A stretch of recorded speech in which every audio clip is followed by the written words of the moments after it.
There were also things in this tournament where you can say it was a success, but some of the decisions Gregg Berhalter made, questionable. And I think this will lead us right into a conversation about Gregg and his future, because there's some speculation about whether or not he even wants to stay as manager of this job, whether he's ready to move on. And, it seems like there's some conversations happening between him and U.S. Soccer.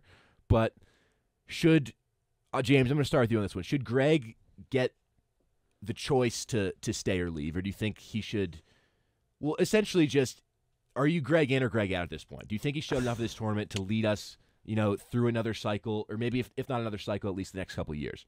I think he was, as long as and I said this on the podcast last year, and I've been saying this for years. You can ask my brothers; they know about this. I was saying, because all the dialogue going back to before World Cup qualifying started surrounding Gregg Berhalter and this group of players was that they were looking ahead to 2026, and 2022 was a stepping stone, which that's okay. That's a strategy, but also you shouldn't overlook a World Cup. And I think based on the performance that they didn't end up doing that.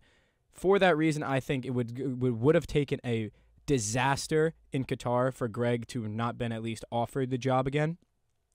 We're in a limbo now where it's his if he wants it, and I think that's the case. If it's his if he wants it, and if I'm U.S. Soccer Federation, I'd probably give it to him. I have to say I'm Gregg in at the moment. I totally agree that there were a lot of decisions even at this World Cup that he got wrong. But I think right now, if you look at the pedigree of where this team was 4 years ago to now, and I'm not saying that Gregg is responsible for it in its entirety, because he's not. A lot of it is just the talented players that we have. But for me, it makes a lot of sense that if the plan at the beginning was to make this an 8-year core group with Gregg at the helm and these players learning from him, and whether or not you think he's teaching them anything, I think it makes sense to keep them together. And I know there's a lot of discussion now. Is it even worth keeping national team managers for more than one cycle? And I just read a great article. I forget who wrote it. I'm sorry about that. But it basically highlighted that if you look at the teams that are in the quarterfinals now, like 6 or 7 of them have coaches that are either consecutively serving their second term as a national team manager, or have had their second stint in Louis van Gaal's case. So for me, I think it makes a lot of sense to keep Berhalter around because of the consistency and continuing to see the growth in this program with the same manager. That said, I still think if there's a manager with better ideas that can get better ideas out of this group, I'd be totally willing to interview and even hire them if they seem like they can bring more out of these players than Berhalter. But if you look at what he's been able to achieve, and you know that these players are only going to get better, it doesn't make sense to go out and necessarily hire a new manager, because they qualified for the World Cup, albeit by the skin of their teeth at the end because of that loss to Costa Rica on the last match day. It made it look worse than it was, but it wasn't great. We only won one away game against a Honduras team that went winless. So there's obviously room for growth, but I still have to, if you look at the way that they played in this World Cup, and I would argue that tactically there was some progression. I mean, the 4-4-2 defensive structure against England, that's Berhalter's ideas. You look at the goal we scored against Iran, we've scored, I think, 3 or 4 goals just like that, with the midfielder dropping it back, floating it in to the fullback who runs high, and then the fullback squares it across to the late runner. I mean, we did that against Trinidad and Tobago in the Gold Cup 2019. We did it against Honduras in the Nations League with Pifok's goal, and then we did it at the World Cup with Pulisic. He quite literally put everything on the line to score that goal. So, I mean, I think the players have, and they showed this in the Nations League game against Mexico, they buy what Gregg sells. I think they'd run through a wall for him low-key. Like, I know a lot of people don't believe that. That's my impression. And for me, I think it would be a bigger risk to hire someone else at this point than not to continue with Gregg, even though I definitely think there are managers out there who can get more out of this team than Gregg. But from where we are right now, it seems like this was the plan from the get, and I think we stick with it. And I know that might be unpopular, even just in this room. No. I see. The thing is we're in this paradox now where it's Gregg's if he wants it, and it's seemingly no one else's. The only motivating factor towards getting a new coach is whether Gregg Berhalter wants to try and pursue greener pastures.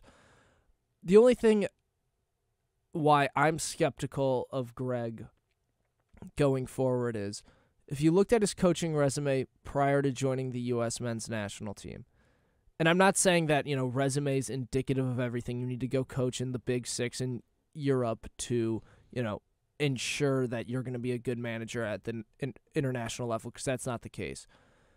He coached for the Columbus Crew and then made the big move over to the second division in Sweden, where he was sacked because his team was not performing well. And the same thing that haunts the United States haunted that Swedish side, in that they weren't potent going forward. Something like 3 goals scored during his tenure there. And that leads me to question where his onus is as a coach, because, you pointed out the England setup, and on top of that, too, I think defensively and tactically he was pretty solid. I think we knew this coming into the World Cup with his selections of, the attacking players going forward, the omissions of a Pifak and a Pepe, who I know this is, beating a dead horse because we already had this discussion, but it definitely, especially even in his post-match press conference, he's talks about Memphis Depay's, how prolific he is in Europe, and then you look at matches played to goals scored, and Jordan Pifak statistically has more than him in, the Champions League. So, that aside, I think Gregg, where his onus is as a coach is in the midfield shape and the defensive shape.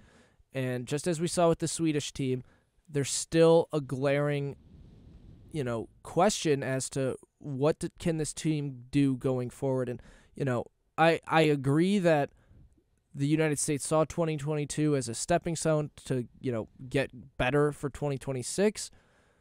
And, I think Gregg is central to that. They chose him as manager because, he brings a little culture to this team, whether it's the Jordans he wears or the bounce passes he does or how he stands up for his guys. That being said, I think that, if we saw this as a 4-year operation, we shouldn't have seen this much lineup turnover as we did throughout qualification, throughout the World Cup. And, it goes back to the same question of, why didn't we have a number 9? And I think that's indicative of Gregg still not really knowing what he wants to do going forward. And, how likely is it we're going to say that Haji Wright or Jesus Ferreira will play a major role for the United States men's national team going forward?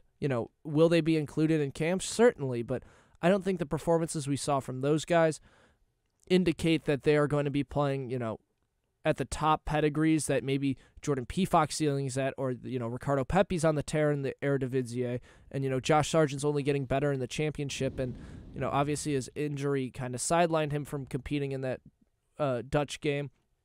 But I still think that if the whole operation was to get to 2026 with a cohesive unit, Gregg has done in my opinion, a lousy job of establishing who is my best 11, whether that be, a friendly, whether that be CONCACAF qualifying, whether that be the Nations League, whether that be the Gold Cup, whether that be at the World Cup. There's still not enough consistency where it matters most, and I would say I'm Gregg Berhalter in, just because I don't think there's a good enough coach out there. I know that the Twitter mill is firing off, the likes of Mourinho, Zidane, all these big names, and there's no shot that they'll coach the United States men's national team. So I think Gregg has his, the best finger on the pulse for this team.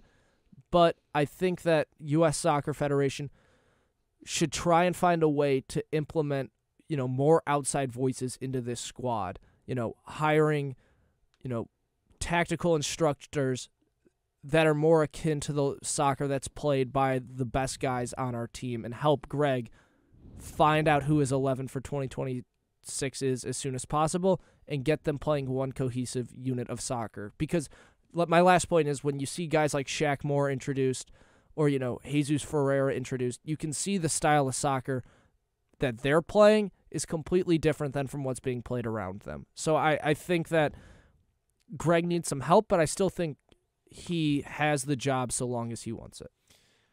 I agree with both of you. For Gregg, the decision to walk away or not walk away, I don't really see why he would walk away.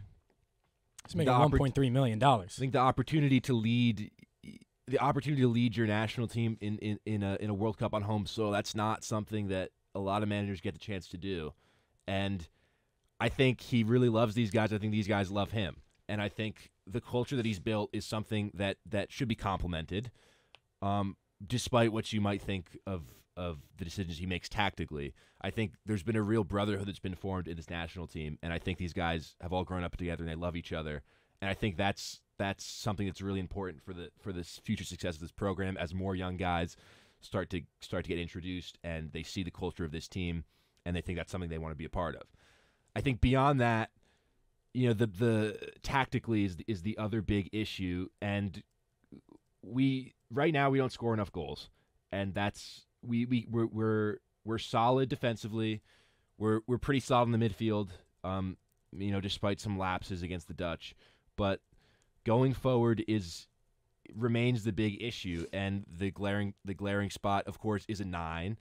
But I think different managers maybe would have tried something else at that position, seeing the lack of maybe apparent talent that we have up there. Maybe trying, you know, a false 9 situation with either Weah or Reyna. No matter how, I don't think a lot of the things that fans throw out on Twitter would work at all. You know, this isn't FIFA, this is real life.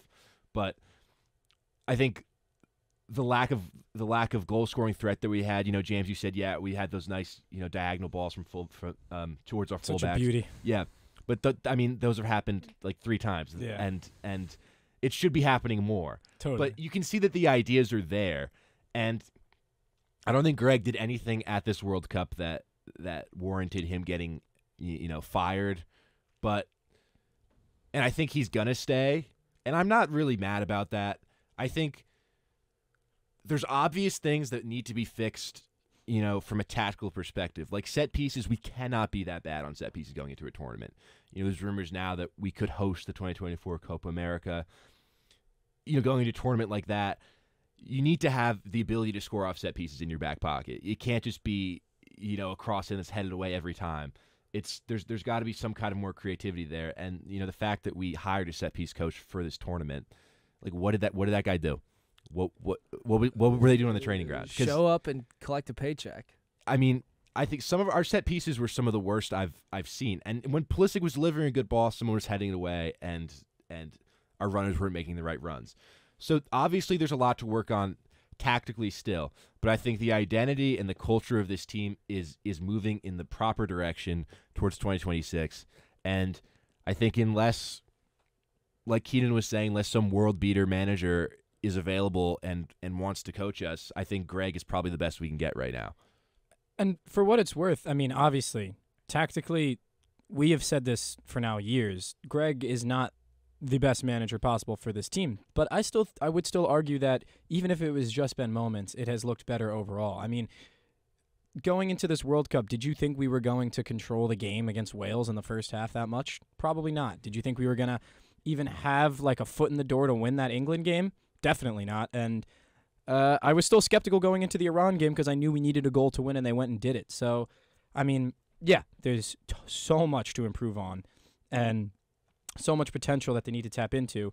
But I still think that tactically Gregg is good enough for this group to get to that next step in 2026, and that's why I'm not just okay with him staying on. I think it's the right decision to keep him on.